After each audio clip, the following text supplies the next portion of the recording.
Sturgeon back at her desk, dealing with the pandemic, but ready to do battle with Boris Johnson over a new referendum on independence. Can Westminster block the democratic will of the Scottish Parliament? We'll be examining what routes could lead to that big vote. Also tonight, as violence flares in Jerusalem with reports of 300 injured in a day, we speak to the ambassadors for both the Palestinian and the Israeli people.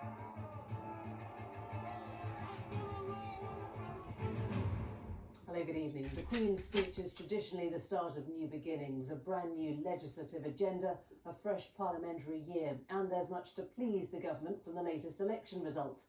But there is a constitutional headache pressing on its political temples even before that can begin.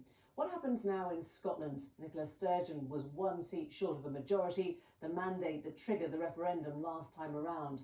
This time she can argue her coalition in favour of independence is even bigger.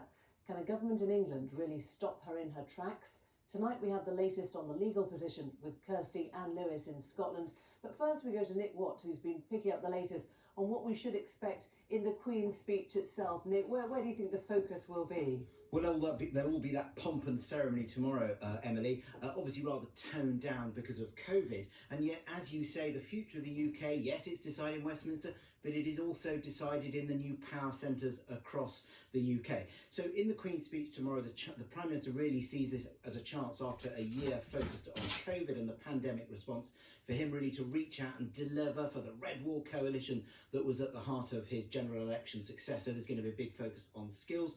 There is going to be a big focus on policing and immigration, appealing to those socially conservative voters. The Tories hope there'll be a dividing line with Labour on that. But also we may well see, we're in fact going to see changes to the